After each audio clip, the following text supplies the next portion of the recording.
fourth graders. Today I'm reading outside. It's a nice day, so I thought I could sit outside. There's nobody around, so I'm still doing what I'm supposed to be doing, quarantining, and now I can read. Okay, are you ready for day 6? Maybe it's day 7. I don't know. I'll have to look before I post it. Okay, so what happened yesterday? Oh, they just got the dog out of the bathroom. Ramona's really causing havoc around the house, but let's see what happens today. Oh, Ramona. Mother looked amused and exasperated at the same time. Just because you were sent to your room is no reason for you to try to punish Henry's dog. It is too, said Ramona defiantly. He was bad. Well, I guess I better be going, said Henry. Come on, Ribsy. Don't go, Henry, begged Beezus. Maybe we could go out on the porch or someplace and play a game. Some other time, maybe, answered Henry. I've got things to do. All right, agreed Beezus reluctantly. Henry probably knew they wouldn't be safe from Ramona anywhere, the way she was behaving today. When Henry had gone, Ramona gave a hop to make her rabbit ears flap. Now we can play tiddlywinks, she announced, as if she had been waiting for this moment all afternoon. No, we can't, snapped Beezus, who could not remember when she had been so annoyed with Ramona. Yes, we can, said Ramona. Henry's gone now. We can't because I won't play, so there, answered Beezus. It wasn't as though Henry came over every day to play checkers. He only came once in a while, and then they couldn't play because Ramona was so awful. Just then the telephone rang, and Mother answered it. Oh, hello, Beatrice, Beezus heard her say. I was hoping you'd call. Tiddlywinks, tiddlywinks, I want to play tiddlywinks, chanted Ramona, shaking her head back and forth.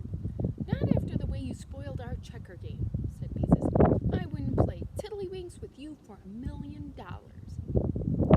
Yes, shouted Ramona. Children, Mother put her hand over the mouthpiece of the telephone. I'm trying to talk to your Aunt Beatrice. For a moment, Beezus forgot her quarrel with Ramona. Is she coming over today? She asked eagerly. Not today, Mother smiled at Beezus, but I'll tell her you wish she'd come.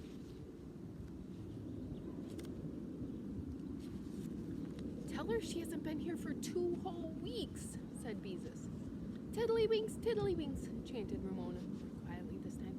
We're going to play tiddlywinks.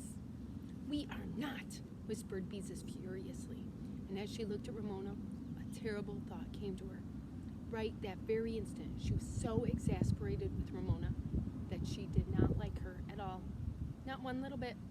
Crashing her tricycle into the checkerboard, throwing a tantrum, and shoving a dog into the bathroom. How could one 4-year-old be such a pest, all in one afternoon? And Ramona wasn't one bit sorry about it either. She was glad she had driven Henry home with her naughtiness. Just look at her, thought Beezus, cookie crumbs sticking to the front of her overalls, her hands and face dirty, and those silly paper ears. She's just awful, that's what she is. Perfectly awful. And she looks so cheerful. To look at her, you wouldn't know she'd done a thing. She spoiled my whole afternoon, and she's happy. She even thinks she'll get me to play tiddlywinks with her. Well, I won't. I won't, because I don't like her one little bit. To get away from Ramona, Beezus stalked into the living room and threw herself into her father's big chair. Not one little bit, she thought fiercely. But as Beezus sat listening to her mother, chatting and laughing over the telephone, she began to feel uncomfortable. She ought to like Ramona. Sisters always liked each other. They were supposed to, like Mother and Aunt Beatrice. Here's the picture of Ramona. How could you not like her? I think that's how siblings are, right? Sometimes you're like, oh, I didn't like them. And then all of a sudden you're playing and it's great. I think maybe as you get older, it gets a little easier. I don't know. My sisters and I get along well. You get along with your siblings? Talk to somebody at home. Tell them what why do you appreciate having your siblings around, especially during this time? I bet it's great if you do have a sibling. And if you don't have a sibling, think about why that makes it easier for you. I don't know. Okay, they were supposed to, like Mother and Aunt Beatrice. But that was different, Beezus thought quickly. Aunt Beatrice wasn't like Ramona. She was, well, she was Aunt Beatrice, loving and understanding and full of fun. Ramona was noisy and grubby and exasperating. I feel so mixed up, thought Beezus. Sometimes I don't like Ramona at all, and I'm supposed to like her because she's my sister. And, oh dear, even if she's little, can't she ever be more like other people's sisters? Do you think there's one way sisters are supposed to be? I don't think so. I have two sisters. They're nothing like each other, so I don't think there's one way for sisters to be. Here's Ramona in the next chapter. Ramona and the Apples, Chapter 4. Mother, I'm home, Beezus called, as she burst into the house one afternoon after school. Mother appeared, wearing her hat and coat and carrying a shopping list in her hand. She kissed Beezus. How was school today? She asked. All right. We studied about Christopher Columbus, said Beezus. Did you, dear? Said Mother absent-mindedly. I wonder if you'd mind keeping an eye on Ramona for half an hour or so while I do the marketing. She was up so late last night, I let her have a long nap this afternoon, and I wasn't able to go out until she woke up. All right, I'll look after her, agreed Beezus. I told her she could have 2 marshmallows, said Mother, as she left the house.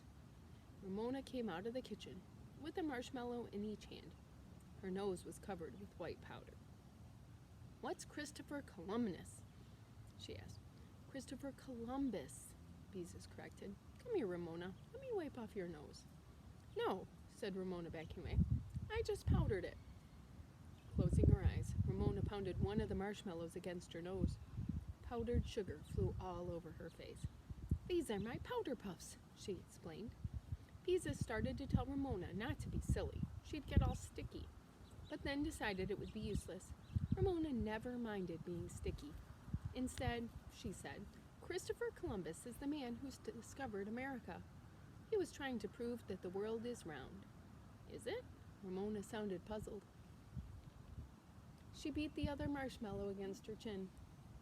Why, Ramona, don't you know the world is round? Beezus asked. Ramona shook her head and powdered her forehead with a marshmallow.